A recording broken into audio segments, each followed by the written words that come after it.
All right. Well, welcome everyone. I am Chairwoman Jamie Simmons from the Governor's Office. I serve as Governor Haslam's Director of Policy. And I'll begin by calling this quarterly TSAC meeting to order. So, Madam Secretary, will you please call the roll? Jamie Simmons. Here. Mike Kraus. Here. Claude Presnell. Here. Chancellor Tidings. Dr. Nancy Dietrich. Here. Courtney Hess. Josh Testa. Whitney Getz. Sorry. It's okay. I don't know why I did that. I know you, Whitney. Josh Testa. Here. Greg Turner. Vicki Kirk. Here. Dr. Adcox. Here. John Smorelli. Charles Harper. Here. Carrie McGinnis.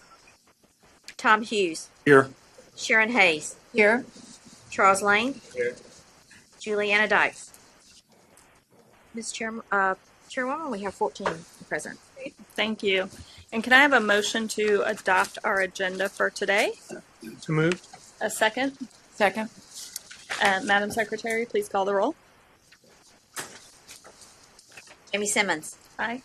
Claude Presnell. Aye. Chancellor Tidings. Aye. Dr. Dietrich. Aye. Whitney Hess. Getz. Aye. So sorry. Josh Testa. Aye. Greg Turner. Aye. Vicki Kirk. Aye. Dr. Adcox. Aye. Charles Harper. Aye. Tom Hughes. Aye. Sharon Hayes. Aye. Charles Lane. Aye. 13 votes.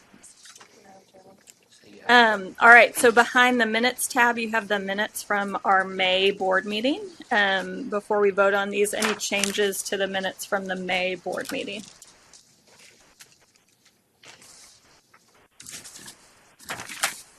Can I have a motion to approve the minutes?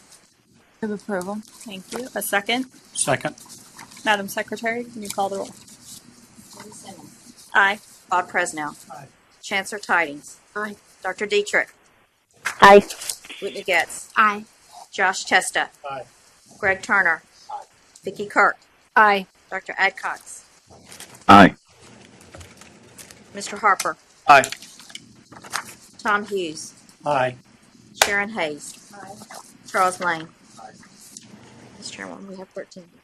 All right. Well, thank you everyone for being here today. We're just thrilled to, I think in a moment I'll probably be stealing the thunder from James Snyder, who's going to get up and give us an update on Tennessee Promise. But the story is really strong, and we're seeing some impressive results out of our Tennessee Promise cohort from the fall of 2015.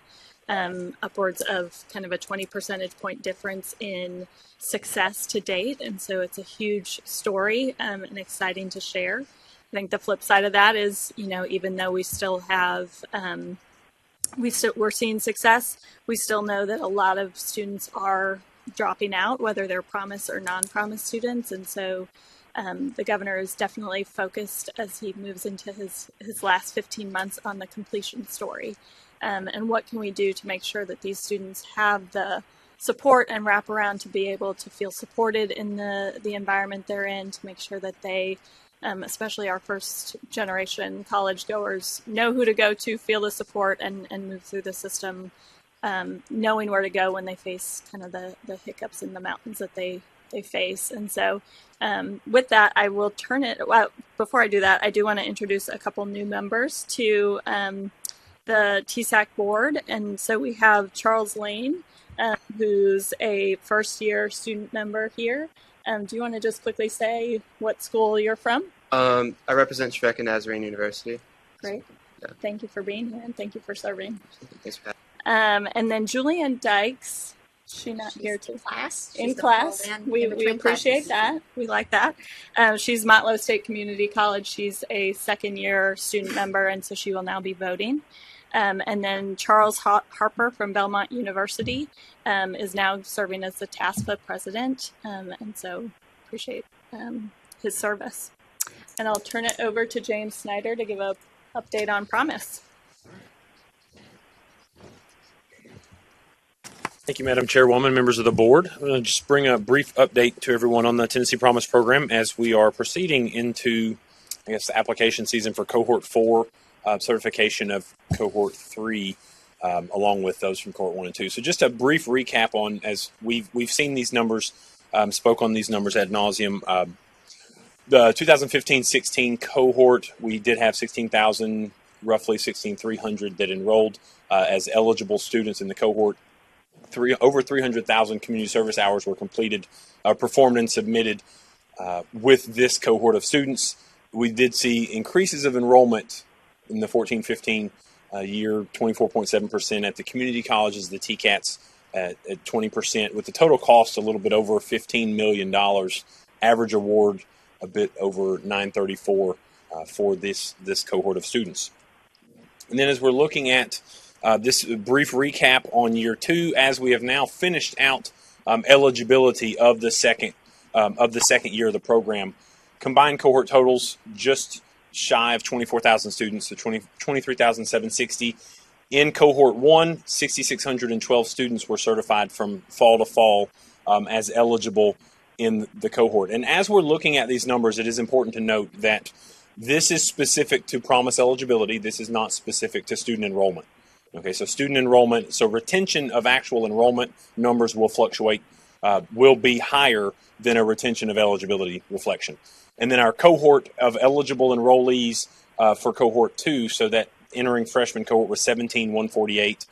So looking at 16,2 in year 1 to 17,1 in year 2. So we are seeing growth year over year in entering freshman cohorts. Nearly 450,000 hours of community service were performed with the combination of the two cohorts during that academic year.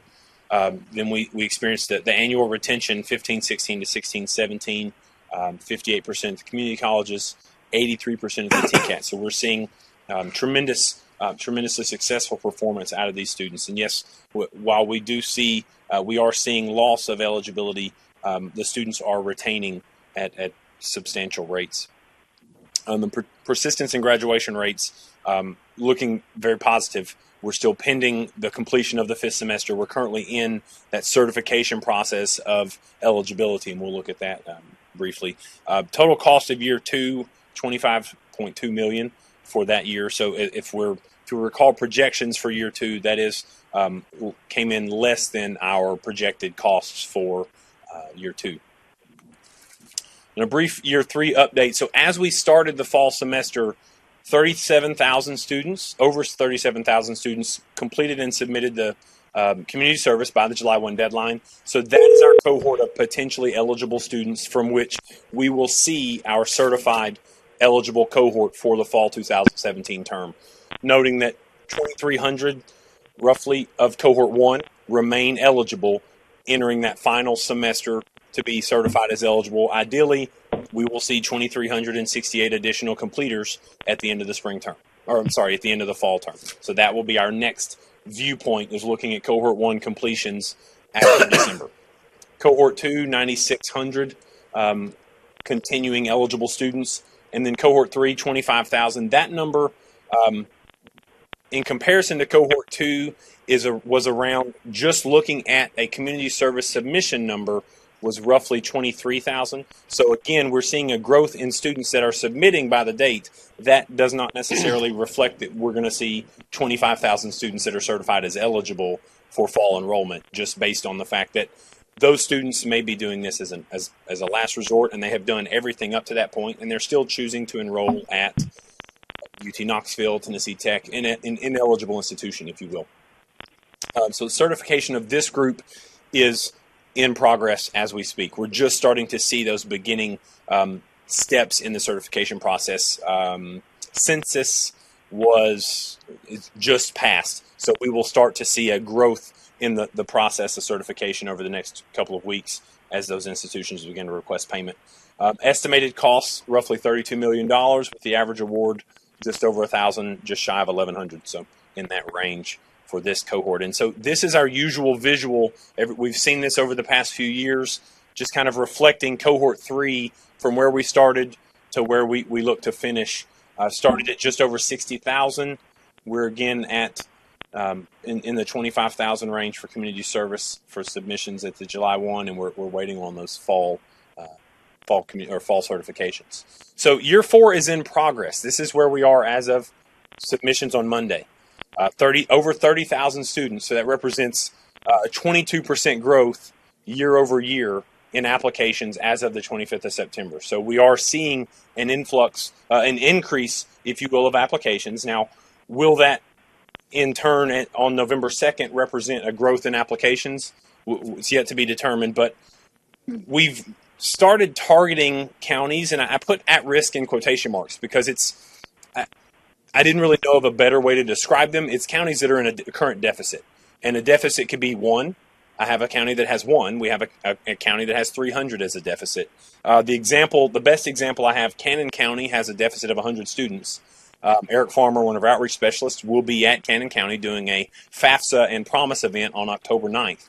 So we will no longer have a deficit, would be the anticipation in that county as we move forward. So we're doing those efforts. We're making those efforts with outreach to target specific counties. I shared some information on specific high schools, even to target deficits at high schools to see where we can get into a school if necessary to target those deficits. App deadline is November 1 as normal. So to open the 1st of August, we'll close at 11:59 on November 1st. We'll have our call center up and running that evening, just as we have in the past. And mentor recruitment is underway and proceeding as normal. For any of you that may be prior mentors like myself, we recently saw an email from Graham Thomas kind of targeting mentor recruitment in specific counties. They're always looking for more mentors, but in some of the counties where we may be anticipating a bit of growth, they may be targeting specific mentor needs. So look for some of those additional emails that may be coming out from Tennessee Chiefs specific to mentor recruitment. Deadline for mentor applications would be December 1. For my shameless plug for mentor recruitment on behalf of Tennessee Chiefs there. So for anyone who's not already mentor.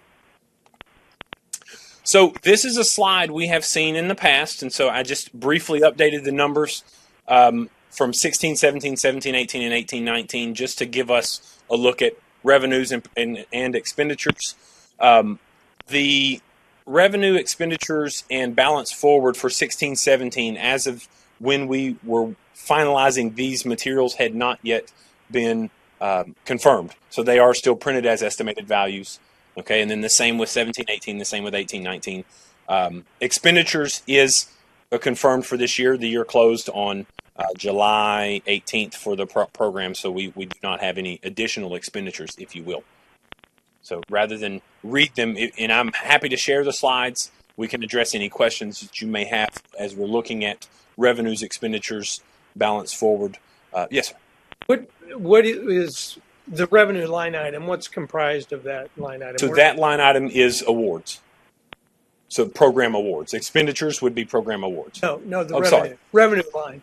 The revenue line is the carry forward from the lottery that's transferred over, along with the sweep. It's the sweep, along with the interest earned on the special reserve each year. Okay, what's the balance on? Do we know the balance on the special reserve? Well, the special reserve is that balance forward number each year, in addition to the 361.5 original endowment. Correct, Tim? We'll be at about 100 million. And the reason that distinction is important is we could never touch the 361.5. That is an interest-generating principle, right, as opposed to the balance forward or special reserve, which could be used if needed to fulfill program obligations. Okay. Yeah, I noticed we never put that number up there as to what the special reserve is and what it's producing. Is it producing 5% off of that? Yeah, we actually hit this year.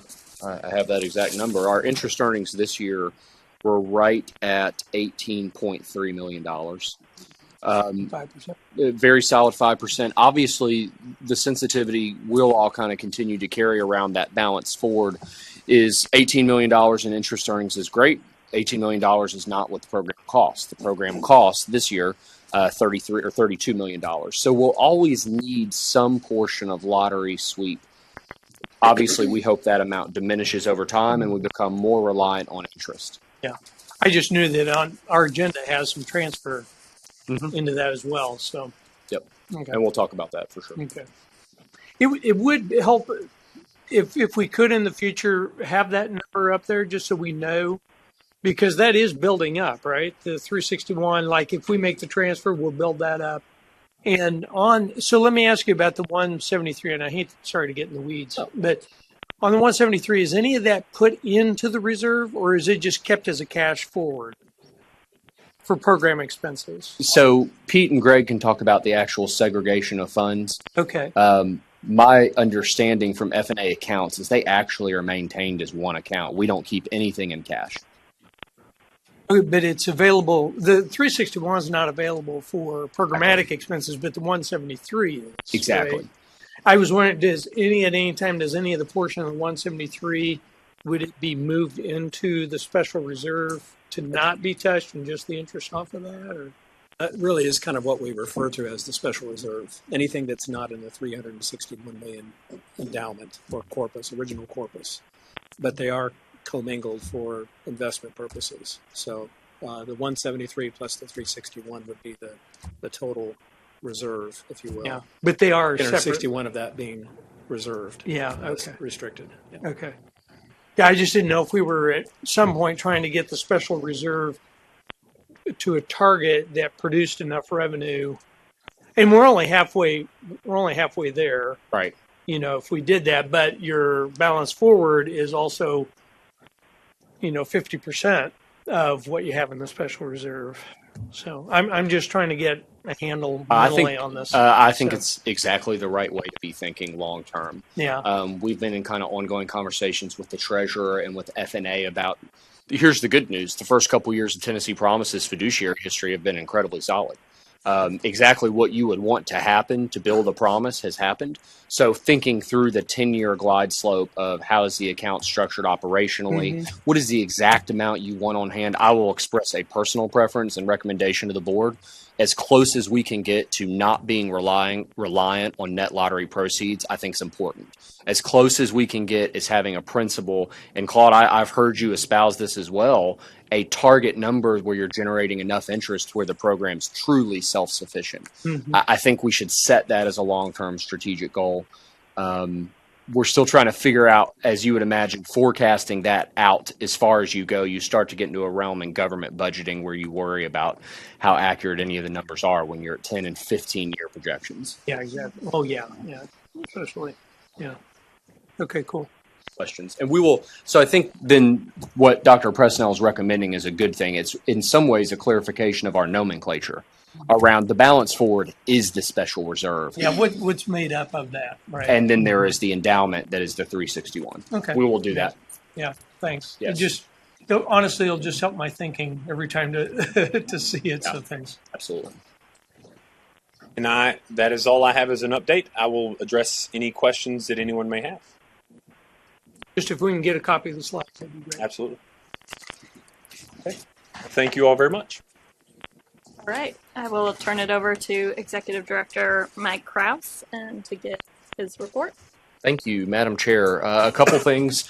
At this point, it's not necessarily news, but it also feels important to talk to the TSAC Board of Directors about what many of you know already, and that is a fairly substantive reorganization internally that took place because our board meetings are spread out at this point. We're almost 2 months in, and I would just tell you thematically a couple things. First, having a wall between the policy arm of THEC and the operational financial arm of TSAC felt antiquated and, in fact, probably a barrier to student success. So that barrier is gone. We refer to THEC and TSAC as THEC and TSAC. It is one unified organization. Pete Abernathy, who sits here at the table by my request, really gained an enhanced role, which I think was very well earned. We've seen him really be, in some ways, the leader of a self-contained TSAC for many years. Now that we have integrated THEC and TSAC, Pete gained a couple divisions I'll share with you, and they're the most, I think, relevant to the Board of Directors. First and foremost, as you would think about our traditional outreach arm, that arm reports through Pete, but I think a move we made that will turn out to benefit students is the THEC folks that face students in our College Access Division are also under Pete. And we think that's I think it's already provided some synergy. Of course, grants and scholarships, the division that Tim Phelps leads, is also reporting, because it makes sense. If you're going to have outreach specialists talking about financial aid, you should have the financial aid division together with them. And then finally, there's the regulatory work we do, and the great work that Darylyn Porter and her team do, making sure that all of our colleges are dispersing financial aid appropriately. The reality is they visit many of the same colleges and, in fact, share some of the procedures, but not as much. It really comes down to they have the same constituents as our THEC regulatory division. So that division has now merged as well into a large bureau that Pete leads, known as Aid and Compliance. I think the big takeaway for TSAC, as we traditionally think about it, is that for many, many years, THEC and TSAC were operating seamlessly. In some ways, I think this formalizes the seamless nature, and I hope enhances it. And we truly get to a place where we're viewed as one agency. Second, I would just say that on FAFSA, and I am going to defer to some of our team members here in a moment to tell that story a little more deeply. There's some pressure when you're the NCAA champion the next season, and we've been the 3-year consecutive champion in the nation on FAFSA completion. We feel that pressure acutely, not to win, though winning is nice, but because the more FAFSAs that are completed, the more students we've put in touch with financial aid. That doesn't just affect Promise students, that affects Dr. Lowry's students.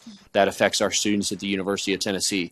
So with in mind that we were the #1 state in the nation for FAFSA last year, we're going to move forward with a similar strategy, if not slightly enhanced. And what I would just say to the board is it's an intentional strategy. I think in the past we used to hope students would complete their FAFSA.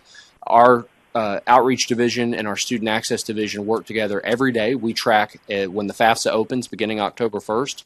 We will run a weekly report every Friday of every high school in Tennessee. We will then communicate directly to those principals, sharing with them how are they doing. And when we hear that a principal, or if the data indicates maybe they aren't doing as well, that's where our outreach team then goes. And so we tailor our efforts to really drive FAFSA completion. I'm optimistic about it. October 26th is Tennessee FAFSA Frenzy Day. And last year, one of the proudest days I had in this job was the day that we basically closed the office and our staff goes out and does FAFSAs. And that was everyone from our HR representative, Laura Stewart, was out doing FAFSAs. I was out doing FAFSAs. It's what we do on October 26th. We're going to do it again this year. We think it'll be a big day for the people here that maybe don't get to have as much contact with students to get out there on the front line for a day.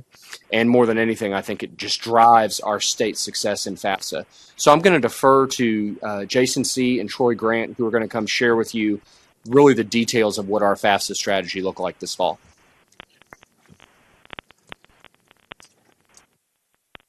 Good afternoon, Madam Chair, Mr. Krause, members of the board. Thanks for the opportunity to talk to you a little bit about our FAFSA Frenzy work. So just to start out kind of where we ended this last year, based on the kind of old methodology, the U.S. Department has changed their methodology. We did top the country in FAFSA filing right at 73.5%. The closest state was not really state, obviously not graduates of Tennessee higher education institutions, was Washington, D.C. at 64.8%. So we led it by quite a large margin. And so really the impetus to do this FAFSA work slightly differently than we've done it in the past was the changing of the FAFSA timeline this last year. The opening of the FAFSA on October 1 was a huge shift. We understood that folks at the Department of Education, the Tennessee Department of Education, TSAC, THEC, Tennessee Achieves, were all thinking about their strategies to work with students so that they took advantage of this extended timeline to fill out the FAFSA. The essential idea was, what if we all got together and developed a strategy that unified all of these agencies around a singular set of interventions and tools where we could really make a difference for the entire state. And so that's where this idea, the Tennessee FAFSA Frenzy, really came from. So when thinking about looking forward, what this looks like, where there are three kind of buckets of interventions that we have deployed related to the FAFSA Frenzy work. They are professional development, focused primarily on school counselors. Our school counselors should be applauded a lot. As much as we'd like to think that FAFSAs happen in homes where there are broadband and 2.5, whatever it might be, and there's a dog. It's just not really what happens. The reality is that many of our FAFSAs happens in school buildings across the state when volunteers, when school counselors come to the table and volunteer their time and services to help students fill out that FAFSA. So doing professional development seems very important. FAFSA completion resources, and then also TN FAFSA Frenzy outreach. And so we're just going to briefly talk about each of these three buckets. The first was professional development. We partnered with the TSAC Department of Education, and we had 8 trainings that were spread across the state, one in each of the department's core regions. At those trainings, we had over 700 attendees, 320 high school counselors were in attendance. When you think about that, many of these high schools sent one counselor each. We talk about in public high schools about 420. So we had the majority of high schools that were represented at these meetings. And what we covered was really FAFSA completion 101. FAQs, how does it work? What is the FSAID? What are the stumbling blocks? What are the tools that you need in order to implement a top-notch completion event at your school? We wanted, and the idea being that at every high school in the state, we want there to be a FAFSA expert who can help students do this work. And I will say that we've seen this shift, and the department has pushed this as well, where counselors and school people are owning this work. And so we want to equip them to do that. So for the rest of this piece, I'm going to turn it over to Jason. He's going to talk about the last 2 pieces of the work that we've been doing.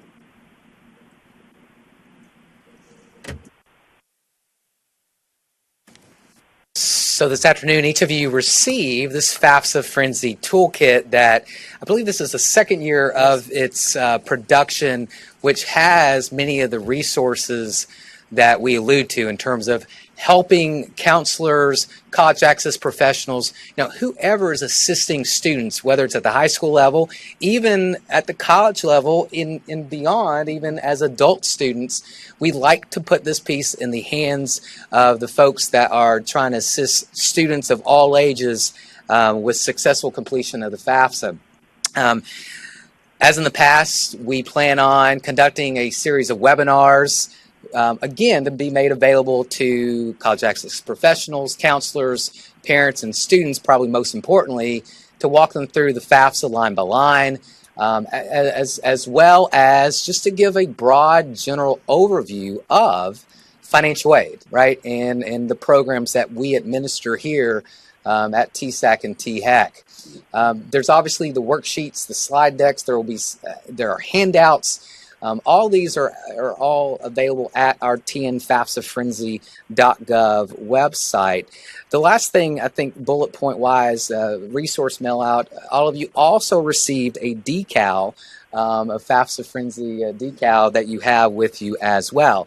In terms of outreach, as many of you know, I, along with my colleague Diane Lejean, helped lead the TSAC outreach team, specifically 8 of us that have regions all across Tennessee. We obviously, beginning Sunday, October 1st, this Sunday, we'll begin doing FAFSA workshops. And yes, that actually means we have a FAFSA workshop, I'm pretty sure, scheduled on Sunday to assist the students then with the completion of the FAFSA. Also, obviously, with Troy out here, I mean, he leads the TN Advised, or the Advised Tennessee team, the Gear Up Tennessee team as well. All these folks, we're here to help parents and students with completing the FAFSA. Later on this month, Dr. House and her team will be helping us give data visualization through the TennesseeFAFSAFrenzy.gov website. There will be a heat map where all 95 counties, you'll be able to check this map to see how FAFSA completion is faring by county, as well as individual schools. Ms. Krause, during the months of October, November, and December, and thereafter, will also be sending out specific communication. Give you 2 examples. If you have a school that's running a little bit behind based upon last year's data as it pertains to FAFSA completion, Ms. Krause may send an email, or I should say will send an email, gently nudging that school to say, hey, do you need assistance? Here's some resources that your professionals can utilize to hopefully help nudge that number up. And then second example would be obviously those schools that are on top of it and that satisfy, say, or even exceed what they did in terms of completion percentage from last year, they will be receiving a congratulatory email from Mr. Kraus at this point in time. Last slide, timeline. Some of these, some highlights of what we've done already. As Troy mentioned about the regional council meetings that we hosted or had hosted at venues across the state. FAFSA obviously opened on Sunday. Ms. Krause obviously mentioned Tennessee FAFSA Frenzy Day on Thursday, October 26th, and so forth and so on. And Troy, you also mentioned about, targeted FAFSA workshops, ideally December and January, after we kind of get a good sense of what schools have done. The idea is at that point in time, if you have a school that might be, let's say, at 35% FAFSA completion percentage, we'll try to mobilize someone to go out and hopefully conduct a FAFSA workshop to, again, hopefully increase that FAFSA percentage. With that said, I believe that concludes our presentation. Should I open up for questions, maybe?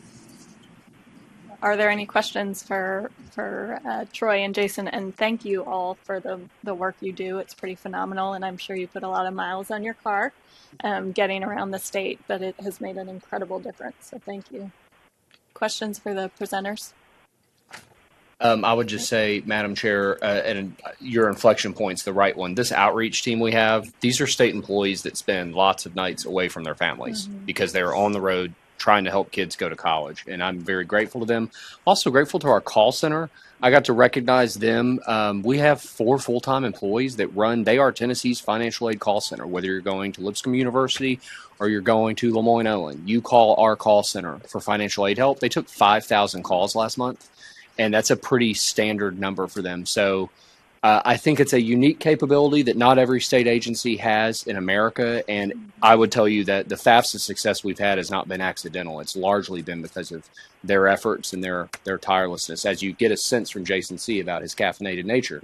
That is how Jason C. rolls at all times. Always smiling. And we love it. We love it. He and his team are essential, and really appreciate Diane and her leadership.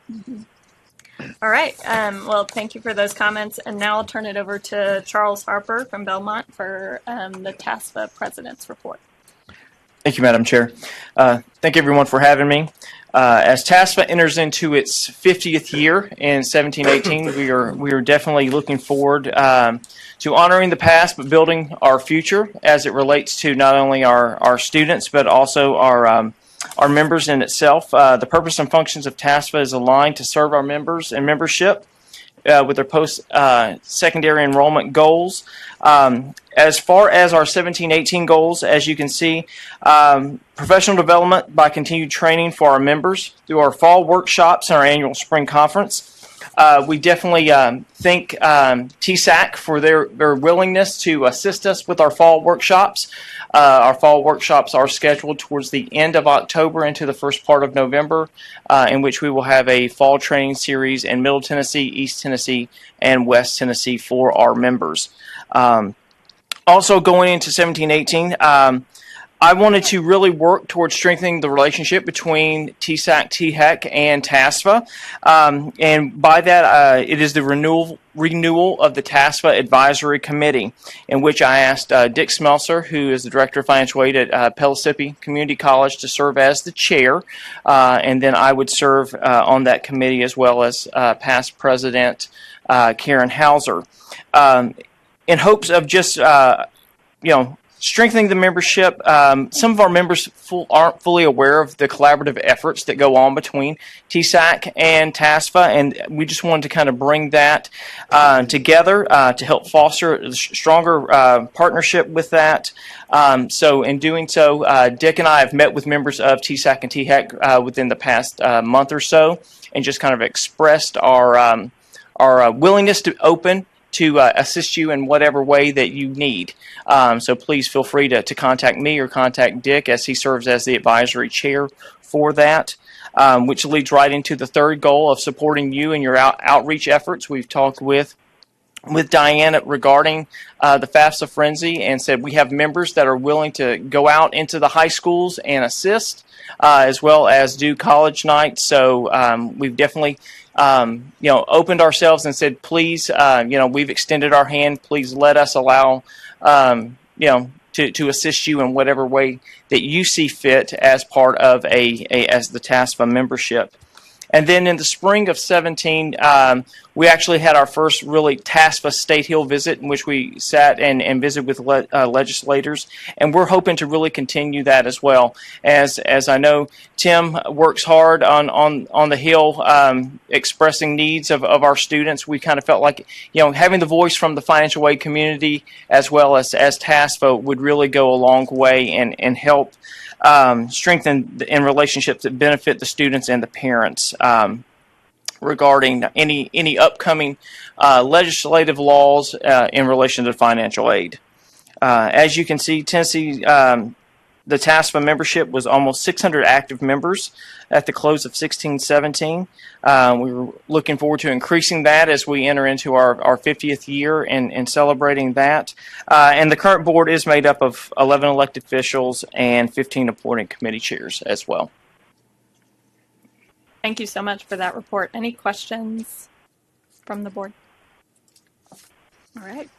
Well, we'll move into some of our decision items for today. And if you will, behind tab 1A, you're going to find the rules for the Tennessee Reconnect Grant Program.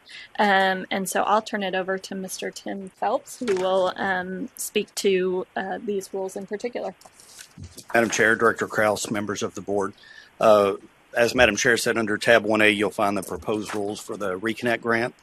And for those who may not be familiar with the grant, it will be a last dollar scholarship for independent or adult students who enroll in a certificate or associate degree program at an eligible community college or four-year institution. Gift aid will be applied to tuition and mandatory fees, and any remaining amount will be paid by the grant. Fortunately, we've had Tennessee Promise as a template, so we've used language from the Promise rules for the Reconnect rules. I will say TSAC has worked with THEC, TBR, TACUA, the colleges and universities, and the Tennessee Reconnect communities to draft the rules. So it's been a collaborative effort. Just a couple of high points to be eligible for the program. A student must not have previously earned an associate or baccalaureate degree, be classified as an independent student according to the FAFSA, be a Tennessee resident, file the FAFSA and a Reconnect application, be admitted to an institution and be admitted to an eligible program of study, and then participate in a college success program. And then to continue eligibility, the student has to maintain a GPA of 2.0 or above at the end of each academic year, maintain enrollment, continuous enrollment in the fall and spring semesters, complete the FAFSA. They do have to attend at least part-time, which we define as 6 hours, and then continue participating in that college success program. So a student, they can receive the award until earning an associate degree or their certificate, or if 5 years have passed since they began as a Reconnect student. And like I said, those are the high points. Be happy to answer any questions you may have. I have a question, and this is maybe in here, I didn't see it. If a student receives their certification from a TCAT, could they next go get a community college associate degree? The terminating event, Ms. Hayes, would be if you received a certificate from a TCAT, you haven't reached a terminating event because the first terminating event is the award of an associate degree. We hope students will do just that. Could you do the reverse? Or the associate degree award would preclude further eligibility. Okay. Thank you. Just, I don't know that the TSAC board has been able to hear a little bit about this success program and the wraparound services on the Reconnect. And I know we don't have a lot of time, but I've heard, this is an incredible strategy, unlike anything else we've done in the state for the adult students. And, Mike, if you could say a few words, or Tim, about that and how that's going to go.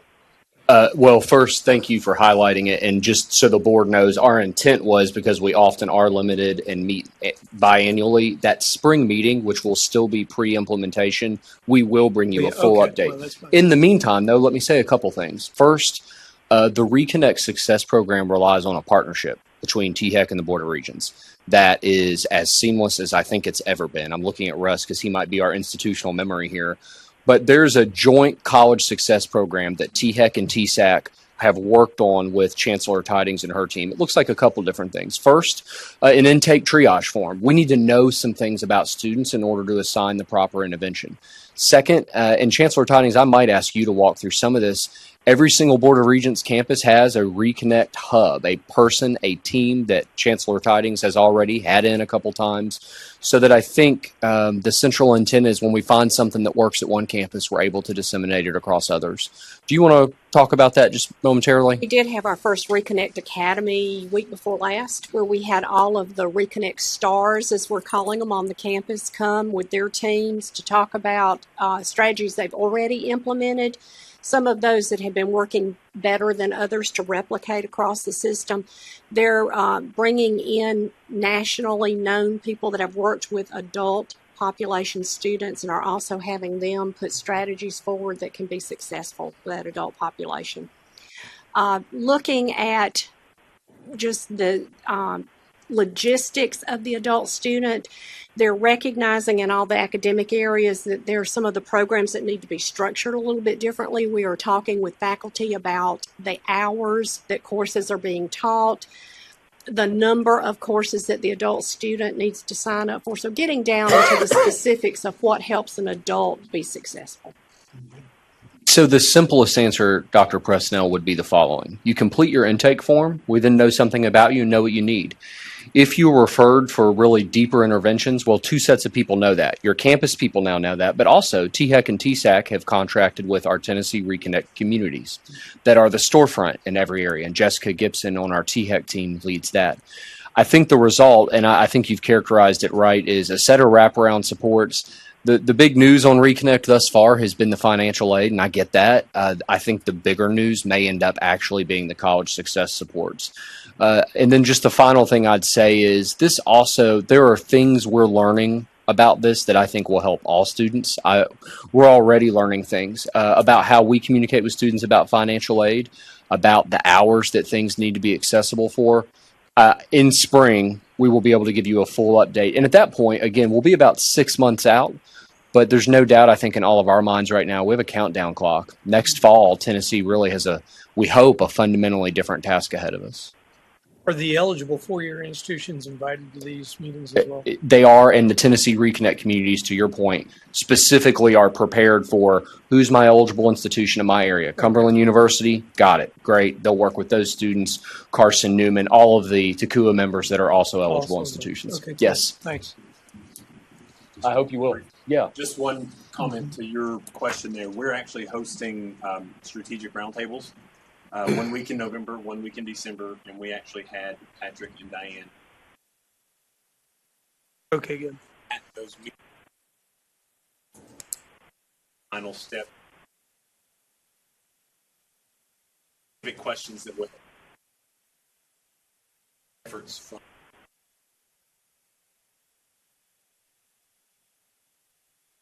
good. Part of the application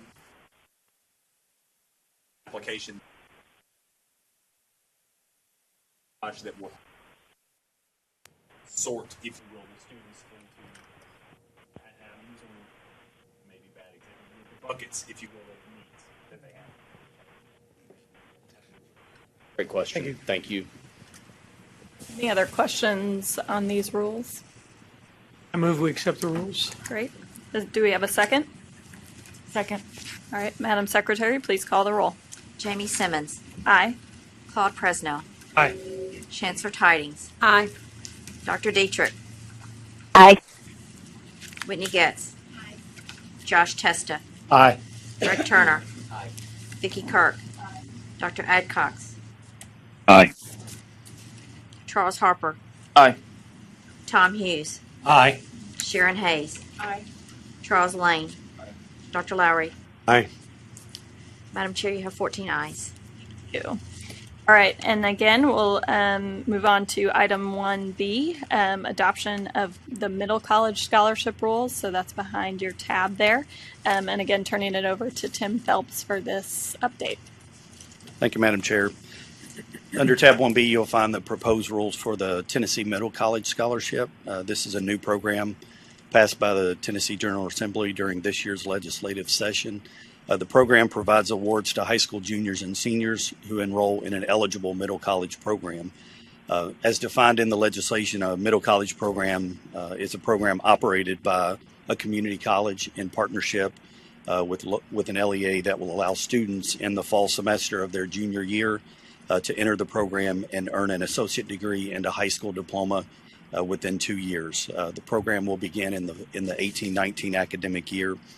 Just a couple of points about the program. To be eligible, students have to be classified as an in-state student. They have to obtain at least a 3.0 GPA by the end of their sophomore year, be admitted to the program, and apply for the award. And then to continue in the program, they have to maintain a minimum cumulative GPA of 3.0 at the end of each semester and be enrolled full-time. They can receive the award until they earn the associate degree or completing high school, or 2 years have passed since they enrolled as a middle college student. Again, TSAC worked very closely with middle college staff members, the actual individuals who will be administering these programs, TBR, legislative staff, including Senator Yeager, who was the sponsor of the bill.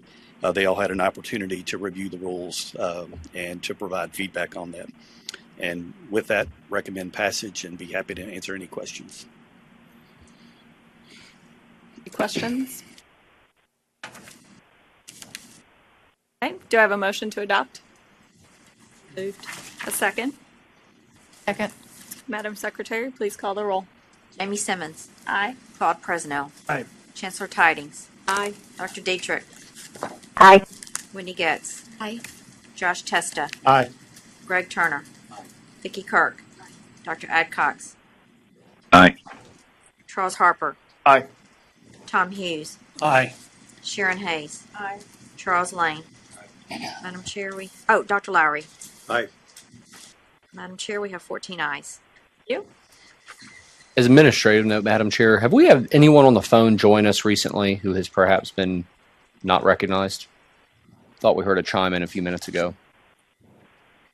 We often believe other states' financial aid agencies call to spy on us. Okay. Thank you for checking that. All right, Tim Phelps, we're keeping you at work. The next item is TSAA overcommitment, and so I'll turn it back over to Mr. Phelps to discuss that. Thank you, Madam Chair. So under tab 1C, you'll find information on the TSA overcommitment ratio for the 18-19 academic year. There's a chart on the second page which shows the expenditures for the TSA program for the last 5 years, and then the projected expenditures for the current year and then next year as well, and also the balance of the student loan program reserve. So we try to spend all of the funding that we have available by overcommitting funds because we know that not everyone will accept the award who it's offered to, or they choose to enroll part-time, they choose not to enroll, various reasons for that.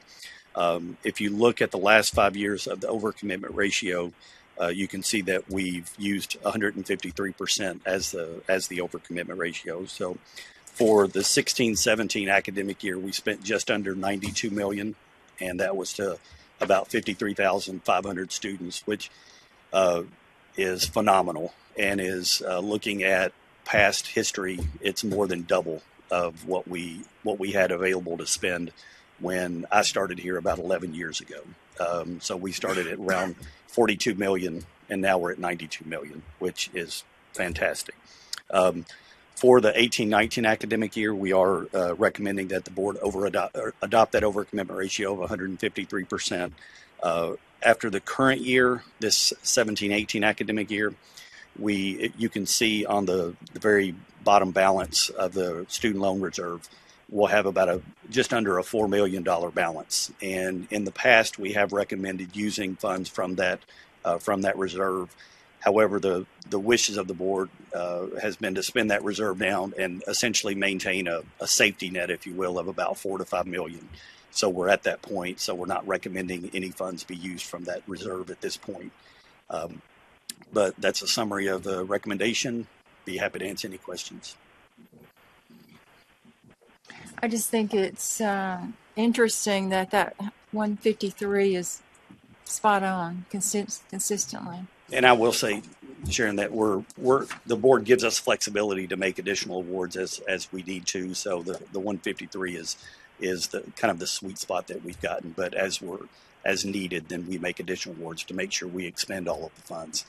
In past years, we really didn't have that ability or didn't have that authority, but you guys have given us that so that we can fully expend all the funds that we have. Those new to the board or just that need a TSAA refresher, I mean, this is an incredibly important stream of fundings to the most needy students at both public and private institutions. What Tim discussed about the growth of the fund is something to be proud of as a state. And we'll talk to you in a moment about what we'd like to recommend this year to the governor and the General Assembly. But it is, I know often even with promise and with hope, we often have this discussion of, well, they've been going to college anyway. Do they need the financial aid? These TSAA students need this financial aid. And it's, I think, one of the programs we should be most proud of. And we should be very proud and thankful to the governor and the General Assembly for the growth that we've been able to have over the last several years. Any further discussion on this item? Okay. Do I have a motion? So moved. And a second? Madam Secretary, please call the roll. Jamie Simmons. Aye. Claude Presnell. Aye. Chancellor Tidings. Dr. Dietrich. Aye. Whitney Getz. Josh Testa. Aye. Greg Turner. Vicki Kirk. Aye. Dr. Adcox. Aye. Charles Harper. Aye. Tom Hughes. Aye. Sharon Hayes. Aye. Charles Lane. Dr. Lowry. Aye. Madam Chair, you have 14 ayes. Madam Secretary. And now I'll turn it over to Mr. Abernathy. He's going to talk through the proposed budget request for 2018-19, which is behind tab 1D. Mr. Abernathy. Thank you, Madam Chair. Actually, on the last page, third page in, you'll find a chart that reviews all of the budgeted amounts for the current year, the 17-18 year, and then what we would be recommending for the base year of 2018-19. And as you can see, as you go down those numbers, that it's basically a continuation budget of what we have in the current year.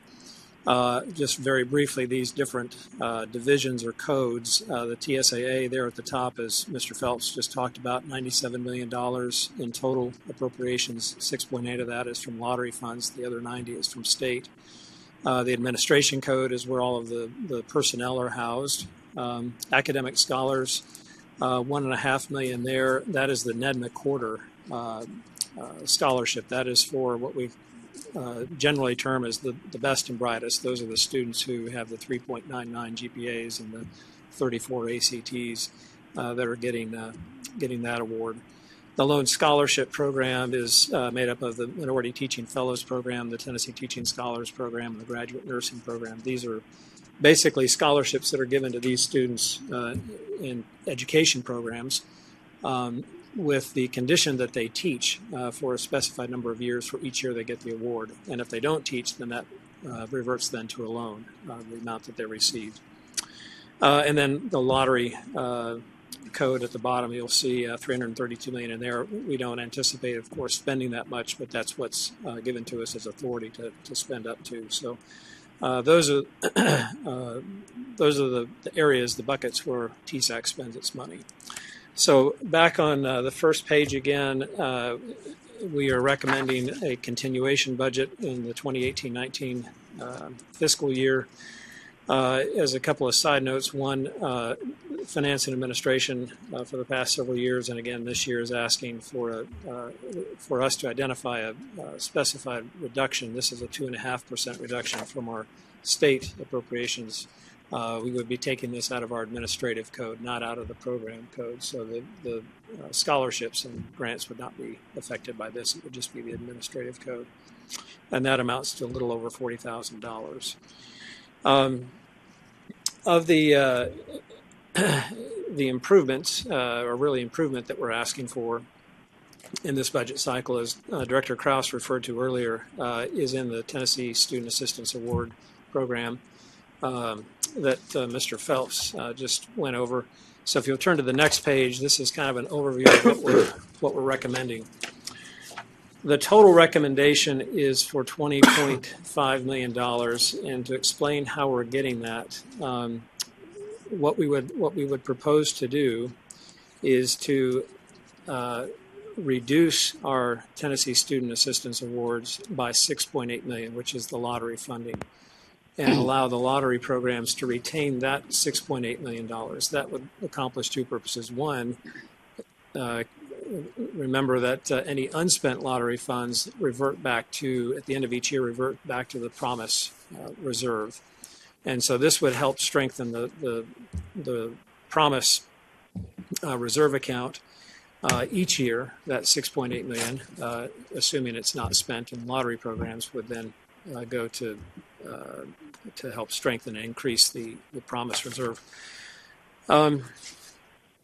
Also, at some point, as we've talked about, if the legislature decides it would like to increase the lottery program funding for various scholarships, then there is additional money there to do that as well. So, so we would like to decrease the $6.8 million and then replace it with $6.8 million to keep things level. And then on top of that, another $13.7 million, which would increase our outreach by 7,600 students. That would give us a total of $110 million in state appropriations for TSAA, which would touch a little over 61,000 students.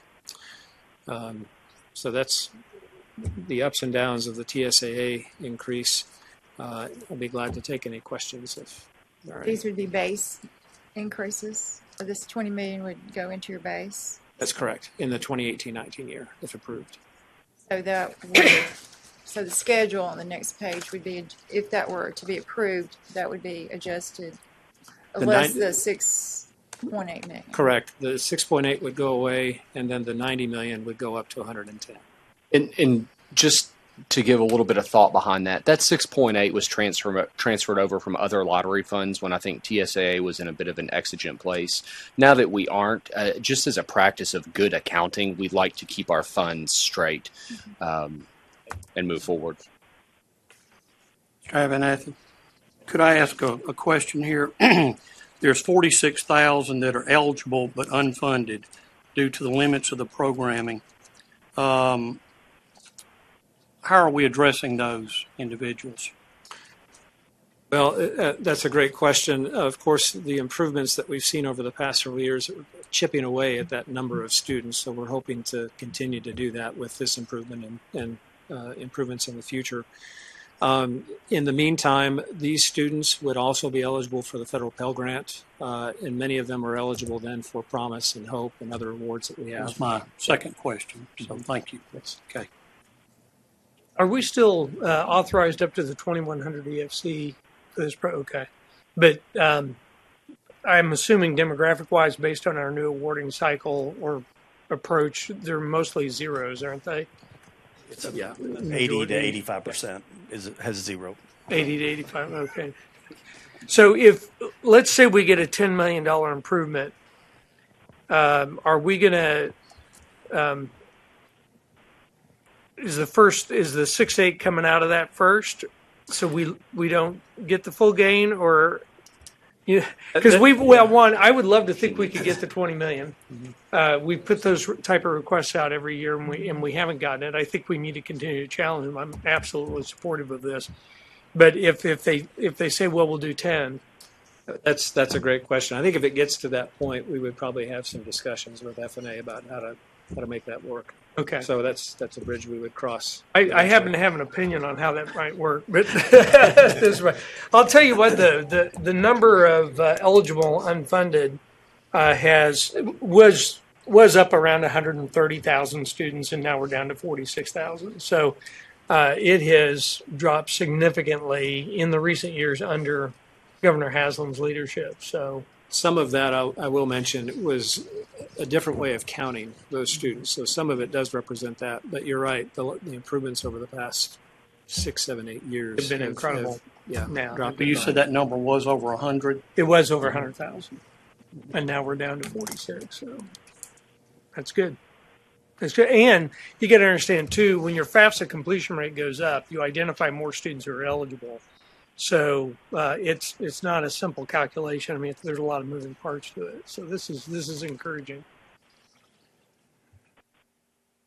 Any other questions on the proposed budget?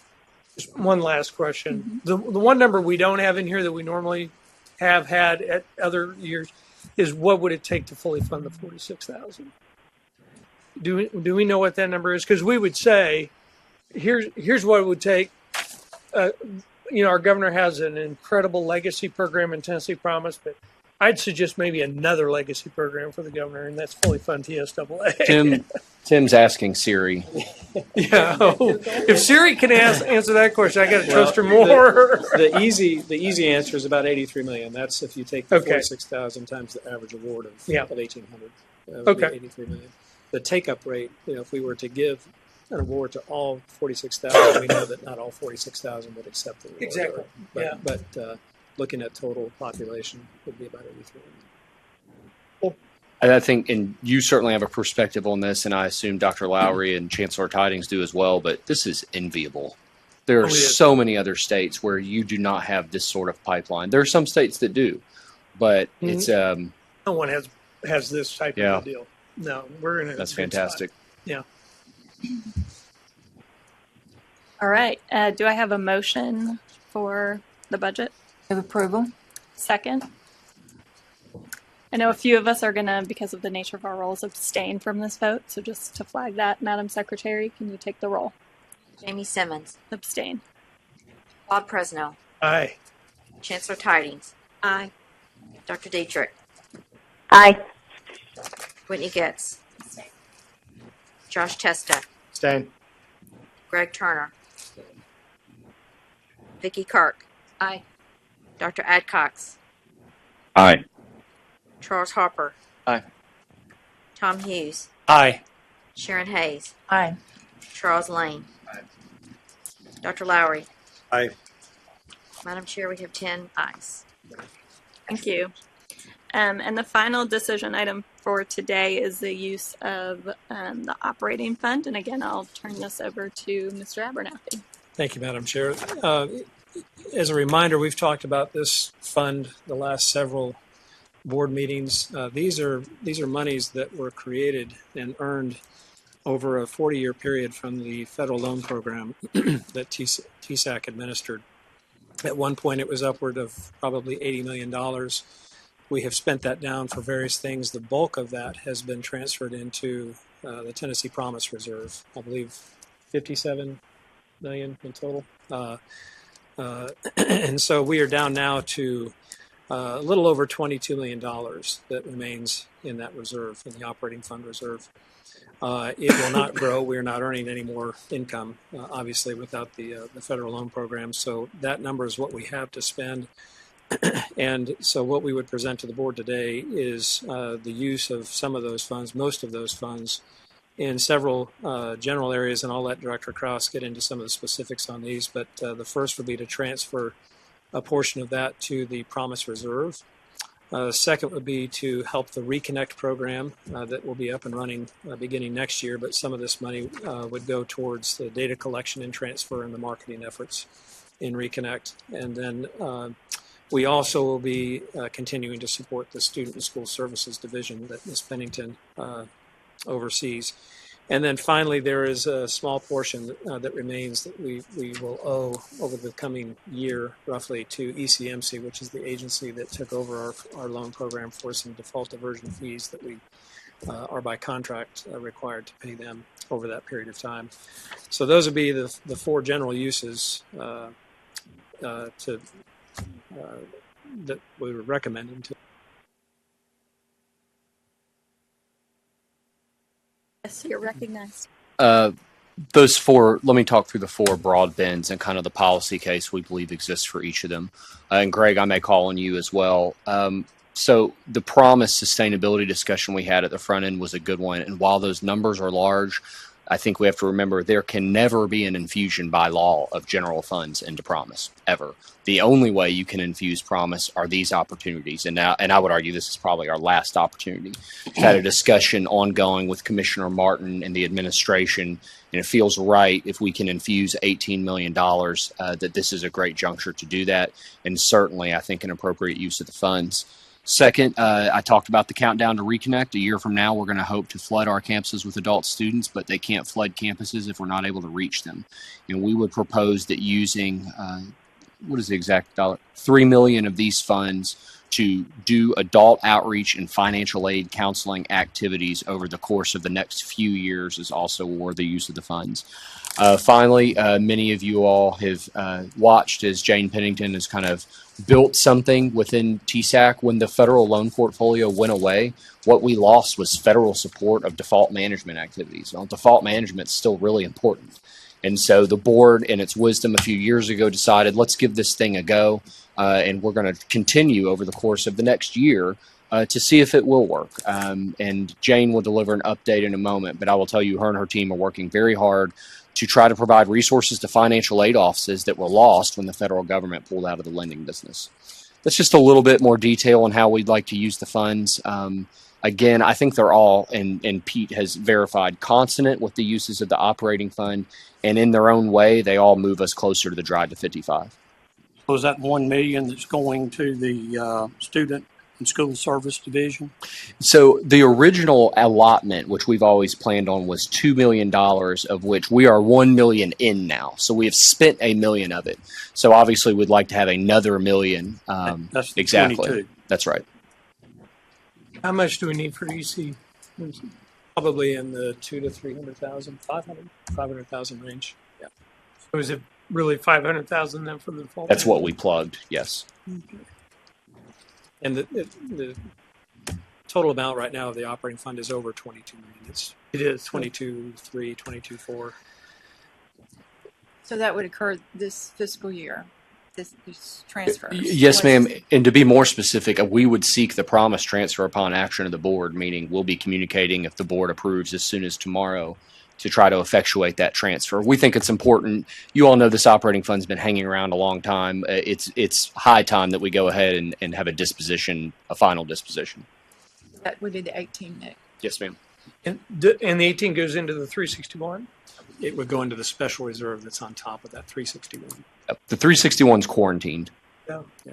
It's all. No, I understand. I don't together, know right? why we wouldn't just go ahead and put it into. I mean, the ultimate goal, right, is to build up the. You call it the quarantine, but the. Or is that not the goal? By law, we cannot add any more funds to that 361. Oh, you cannot? No. Okay, my apologies. So, okay. Good question, though. So, okay. Well, now, all right. So it's going into the 176. But they're all invested the same way. Right, So, right. I understand. Yeah, they'll earn the same amount. Do we, though, have an administrative? I'm trying to see whether or not. Do we have an administrative restriction on the 176?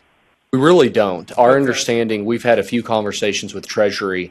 If we found ourselves in a circumstance where those funds needed to be used, the 176 could. What I think they would do, again, because they're commingled funds, we don't keep anything in cash, that total amount, the 361 plus the 176, anything down to 361 would be available for usage. Exactly. Yeah. In this scenario that was highly unlikely or anticipated, but that's the way operationally we would proceed. Any other questions? All right. Do I have a motion? So move. A second? Second. Madam Secretary, will you take the roll? Jamie Simmons. Aye. Claude Presnell. Aye.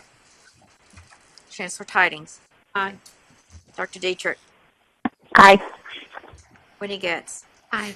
Josh Chesta. Aye. Greg Turner. Vicki Kirk. Aye. Dr. Adcox. Aye.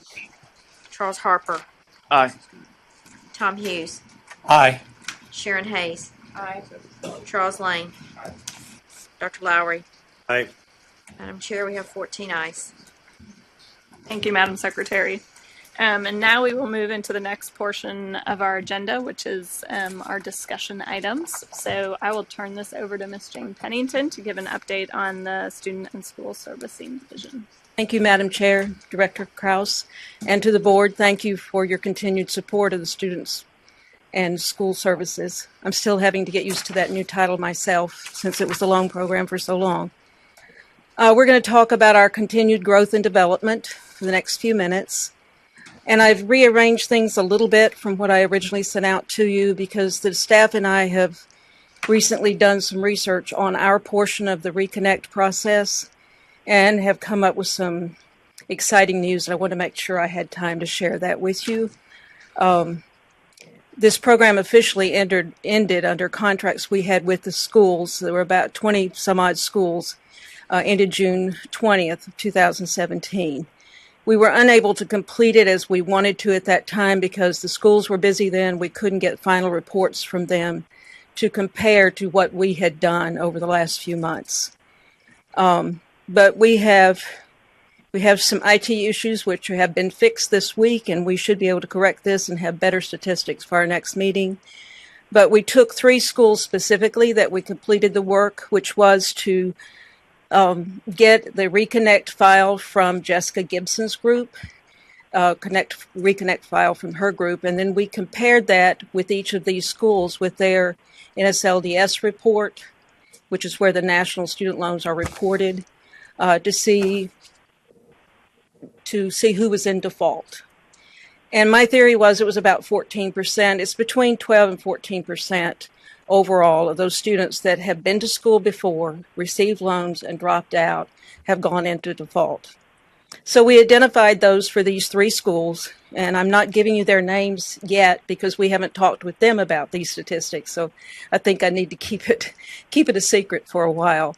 But we took a private college, a 4-year UT system school, and a 4-year focus school, and looked at the 150 or so borrowers that they had who were identified to be in default, eligible for Reconnect, eligible to go back to school under the Reconnect process, but in default, which kept them from getting Title IV aid and most of the state aid programs. And what we did, we called them, we sent letters, we worked with them, and most of them had not just one defaulted loan, but many of them had up to 3 and 4 defaulted loans with 3 and 4 separate servicers. We didn't tell them you call each of these servicers. We call the servicers with them. So it was a 3-way call because we understand the default process and what's the best thing for that student to get out. Our first obstacle to get over, and I told you this the last meeting, was convincing these students we weren't trying to collect the debt. We were trying to help them get back to school. And once we got that point over to them, they were very cooperative. But at the private school, 28% of the identified defaulted borrowers are back out of default or into a status where they can return to school. What I don't know yet is how many did, but many of them were telling us that they were planning to. For the 4-year UT system school, that was 27%, and for the focus school, it was 24%. That's phenomenal, you guys. I talked with Jessica Gibson about it yesterday. When my staff brought those figures to me, I said, go back and check it at least 3 times. So they did, and we feel very comfortable that they are correct. But this means we brought these students out of the default status so they can return to school. So very, very exciting, and I wanted to share that with you. This is just a graphic of that process. So we feel this is very much a part of the Reconnect drive and the drive to 65 that the governor has in place. With 14% of those folks out there in default, it's important to help them get out of default. Life happened, and they're ready to go back to school. Services to Tennessee schools. We now have contracts with TBR for the 13 community college and the 27 TCATs, and we're most grateful for that. Thank you. So we're working very directly with the TBR staff to help these schools with all of the processes they have to get through over the next year. I know the TCATs are all getting ready to switch to Banner, so we're prepared to go in and keep their offices running while they're off learning Banner. And we're already in 3 community colleges right now. Staff is out on maternity leave. Staff is out for one reason or another, so we replace staff.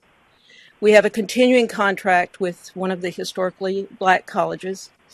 It is a private school that's been very, very successful, and this is our 3rd year in there, if I remember correctly. And we do have a contract with Austin P, which has not been activated yet, but we're thinking will be very shortly.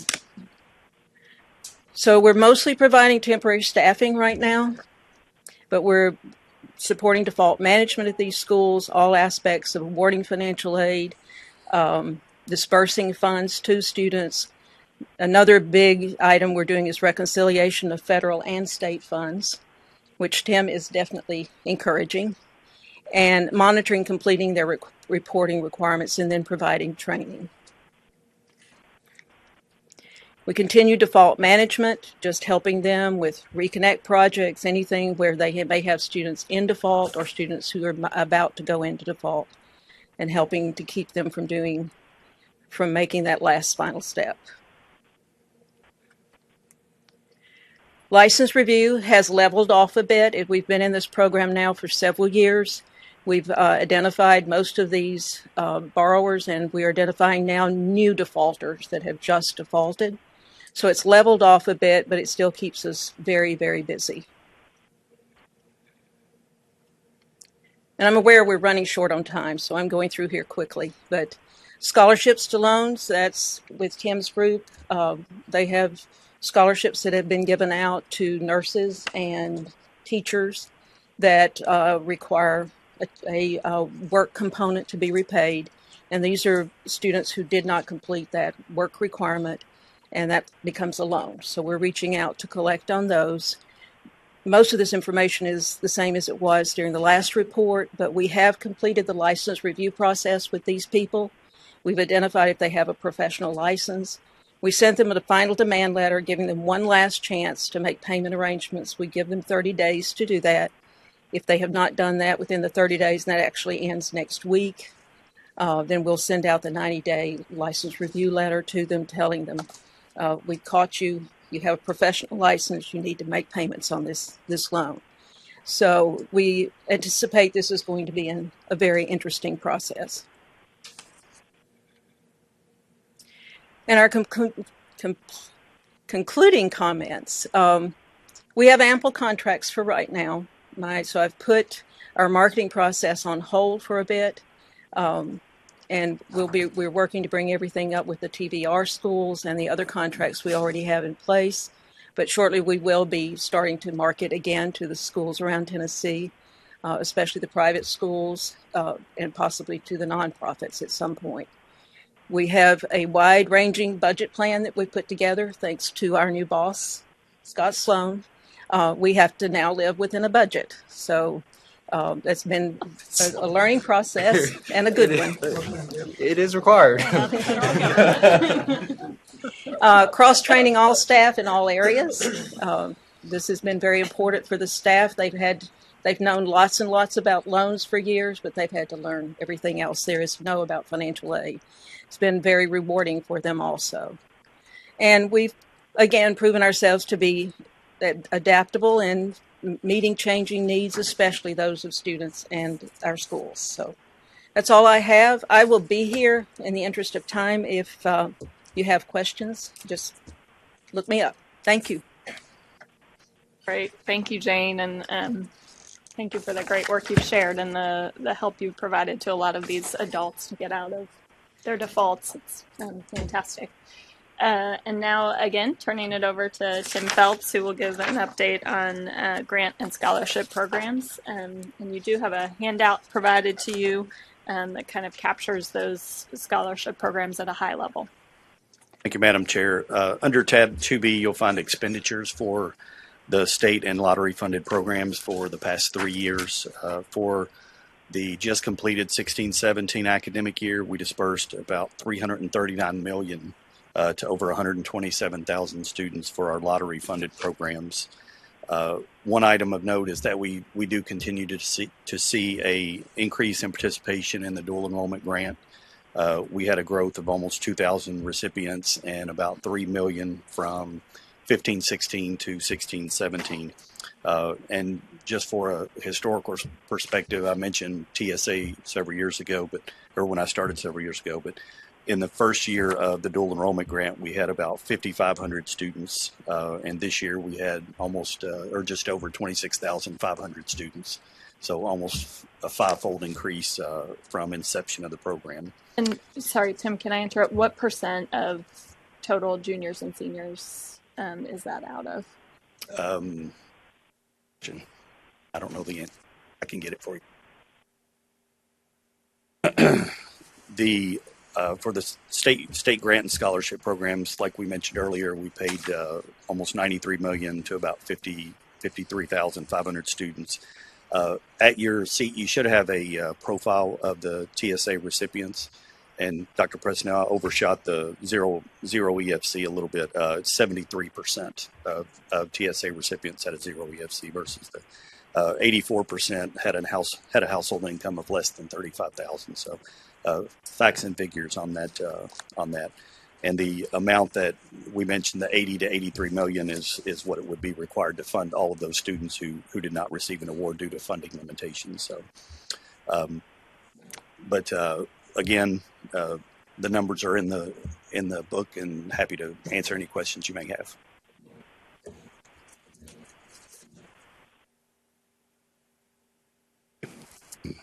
All right. Thank you, Mr. Phelps. And now for a communication services update from Jason C. Madam Chair, Mr. Kraus, members of the board, thank you once again. I believe the outline of my short presentation is behind tab 2C. Kind of as a biannual reminder, just in terms of the TSAC outreach staff. Each of you should have received the TSAC brochure. If you flip it over, you will actually see the TSAC outreach specialist and their territories and who represents what territories. I guess I should mention at this point in time that one of our colleagues, Abby Nichols, today is actually her last day. She has found a new position outside state government, so today is her last day. So we are presently seeking a new West Tennessee outreach specialist. But that being said, as we look at item 1, just as a reminder, this is what our team of outreach specialists do here in the state of Tennessee in terms of educating parents and students about all that we administer at TSAC. We participate in college fairs. We obviously present at financial aid financial aid nights. We help conduct Tennessee Promise completion workshops. And as you heard me talk about earlier, beginning this Sunday, we will begin our annual FAFSA completion workshops across the state as well. Item 2 is a quick snapshot of our outreach statistics. In terms of the number of college fairs attended and courtesy visits made and presentations presented, as well as FAFSA and Tennessee Promise application workshops. And there's a comparison year to year. And on the second page is a breakdown of such outreach activity by venue. Whether it was Mr. Kraus, whether it was James earlier, whether it's myself or Troy, we mentioned about the shift in the FAFSA filing season. And that's one thing that those of you, if you're following along, if you look at our numbers specifically from 15-16 to 16-17, we as a team are still getting used to this new timeline, right? Where for years, for a decade, we've used to just do presentations all fall, and then we do FAFSAs in the spring, and now obviously FAFSAs are now part of our fall calendar as well. So you obviously will see a spike in our FAFSA numbers, specifically in 16-17. Third item, TSAC call center. As Mr. Kraus indicated earlier, we have a wonderful team that within our call center who is charged with answering the questions by phone from parents and students, as well as emails that come into our info aid address, as well as also answering questions that are posed through our live chat. So as a reminder, This is something akin to like instant messenger, right? Where parents and students can ask questions through it and we answer. All in all, between the call center and our outreach specialists, year in and year out, we reach in educating about 100,000 plus Tennesseans, and are very blessed to be able to do that. We've already talked about item 4, which is just as a reminder, Tennessee FAFSA Frenzy is Thursday, October 26th.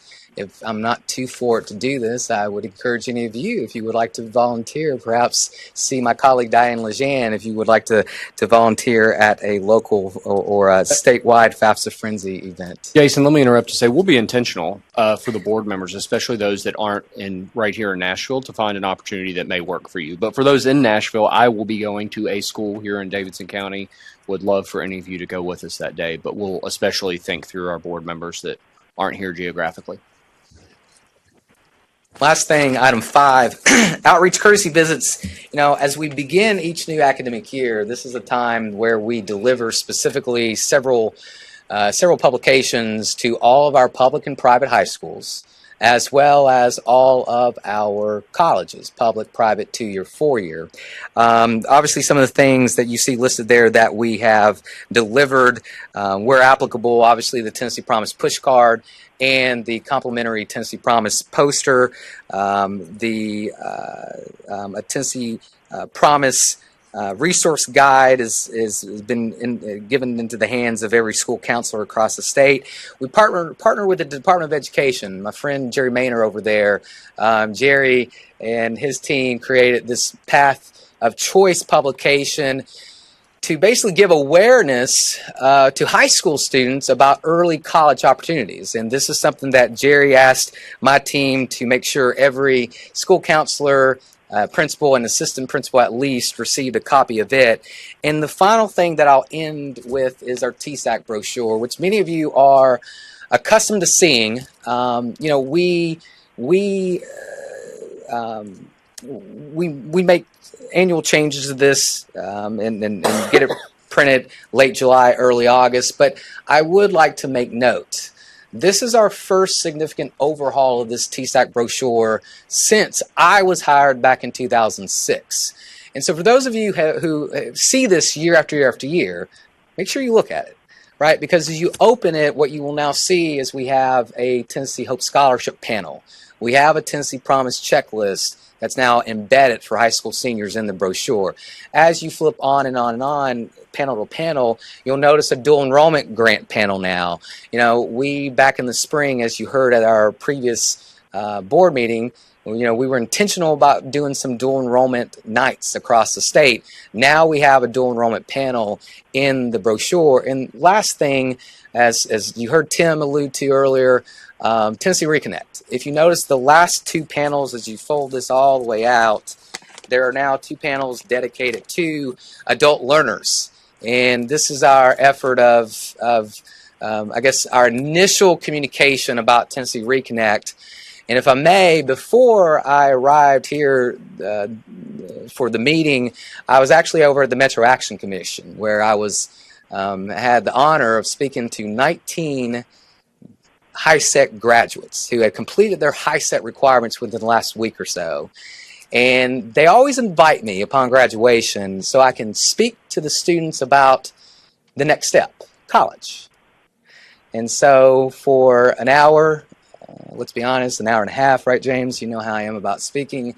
I spoke with them about the college process and paying for college, and they were tickled to death to hear about this Tennessee Reconnect program. And so thanks to everyone in here for making that an opportunity for specifically our adult students, and because they were very much appreciative of that. Madam Chair, that concludes my report. Thank you so much, Mr. Steve. And the final discussion item for today is an audit update from Ann Collette. So I will turn this over to Ann to give an update on that. And I know members of our team were part of this conversation. So. Good afternoon, everyone. in 2D of the notebook is an audit update, but a couple of things I wanted to point out is that currently THEC, TSAC, TBR, and UT are undergoing a sunset audit. This is a performance audit. It's part of the governmental entity review law. We had one 4 years ago, which extended all the entities through 2018. So it's rolled back around, and there's a large team of auditors that's working at all 4 entities. So the timeline on this is that they started earlier in the year conducting interviews of staff here, and they've been going to the board office. They've been at UT. So it's fairly high level, and at this time we don't know of any concerns that they have. So we're keeping our fingers crossed. Their plan is to have a report out to us in November. And if there's any issues, we would have time to respond. And then that would be followed by the Joint Government Operations Committee would be scheduled after that. And so hopefully we'll get, I imagine we'll get extended. I don't think they'll try to do away with TSAC. But some of the issues, some of their objectives are, and they look at legislative duties to see that the entities are following and meeting the objectives outlined in statute. So we got a letter that said some of the things they were focusing on. Of course, they like new things, so they've been talking about the effects of the Focus Act and how that is playing a role in the structure of organizations and staffing, how student counts are used for funding, and such things as Drive to 55. So they like to talk about how we use our data. They like to have liked to talk to people about their goals of Drive to 55 and Tennessee Promise, and how schools and the agencies are working together to move forward each year with these programs. One of the things for TSAC in the letter that we got said that they were going to evaluate and provide a status update on TSAC's past, current, and future roles. So they do a lot of narratives in their reports about the things that the entity has going on and some of the things they're working for, changes. So there'll probably be some things like about the change in the loan division. So we will probably get a report, and when it finally gets printed, it'll be this lovely yellow report, and we will share that with you all. Earlier in July, we got the report on TSAC for fiscal year 16. The FY17 audit will probably start in December or in January. So TSAC, for those who don't know, TSAC has a financial audit every year. The other thing I wanted to mention was that about a year ago, executive internal auditor legislation went into effect, and this created within the state the position of an executive internal auditor, and the governor appointed Finance and Administration Commissioner Martin to fill that role. So we're participating in that, and what that has done is it's getting all the internal auditors together to kind of find some joint resources as far as forming some committees on standards and training, and trying to help each other with audit plans and different programs. So we're working through that. Our audit plan gets approved by our audit committee and now also goes through the executive internal auditor process. So we'll keep you up to date on any goings on with that as well. So that concludes my report. Jan, any questions? I would just like to thank you, Anne, for that report. Very thorough, and say happy birthday. Thank you. And I would also like to thank Claude for, I don't know how many years you have led the audit committee. I lost count. It's been It was a several, long and time. we are all very Sure enough. grateful for that leadership. Yeah. Well, thank you for taking the role. Big shoes to fill. All right, so other business, we have one item behind tab 3A. You're going to find a conflict of interest statement. All principals need to complete and return this, likely to Madam Secretary. And if you're a designee here today for principal, you also will need to fill this out. So just make sure this is filled out and goes back to Madam Secretary. And if you have any questions, feel free to reach out to her. With that, is there any other business for this group to take up today? Just to add, the auditors do ask to look at those conflicts of interest. Yes, they do. Okay. There being no further business to come before this board, I call for a motion to adjourn. Moved. Great. We're adjourned. Doing all right. You doing well? Yeah, good job, Ron. Yes, you